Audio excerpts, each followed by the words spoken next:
Hey, this is Ask the Boot Guy, where you guys get to ask me questions about boots or personal questions or primarily anything you want to ask me. So, Ask the Boot Guy, right? So I'm pulling today's question from an email that I got 2 weeks ago. Okay, first let me give you a synopsis of the email.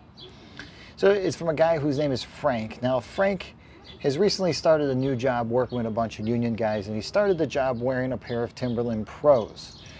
In the second day of work, everybody started giving him crap. And so he asked me, Frank says, "Hey, Boot Guy, why do guys give other guys crap so much about who or where their boots are made on the job site?"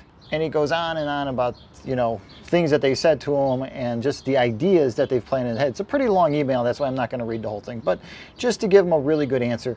So my personal opinion on this whole thing is that we've lost so many jobs in this country over the years in manufacturing because of men like us who have grown up with having children that didn't want our kids to do what we did. We didn't want our kids to have to work in processing plants. We didn't want our kids to have to work in mills and places like that when work was considered to be hard. We didn't want our children to have to work as hard as we did. So we sent our children to school and we taught them how to be things and do other things with their life. And that's primarily where all our jobs have gone. And now that we don't have any jobs and we're looking at some of the products that we use on a repeated basis, things that we're buying twice a year, sometimes 3 times a year, that aren't made in this country, we're thinking about it from that aspect.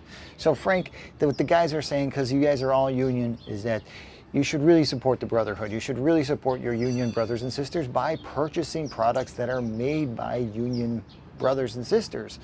And it's not a bad philosophy, it's not a bad practice, but it is just that it is a practice and it's not for everybody, and you need to make that choice. You need to make your stand on what you want to do with your time, your money, and your family, because that is the best part about being an American, is that you get to choose, and you can't or you shouldn't be pushed into a new philosophy unless you're ready to follow that philosophy. So, all right, so this is Ask the Boot Guy, where you guys get to ask me questions, personal questions, questions about boots, hopefully primarily questions about boots, nothing too personal, nothing that drags us down huge rabbit holes or anything like that. So remember, I'm pulling the questions from Instagram, I'm pulling the questions from the comments below in the comments box, and I'm also pulling the questions from my emails, which you guys send me tons of emails all the time. So thanks a lot for watching. I'll see you next time.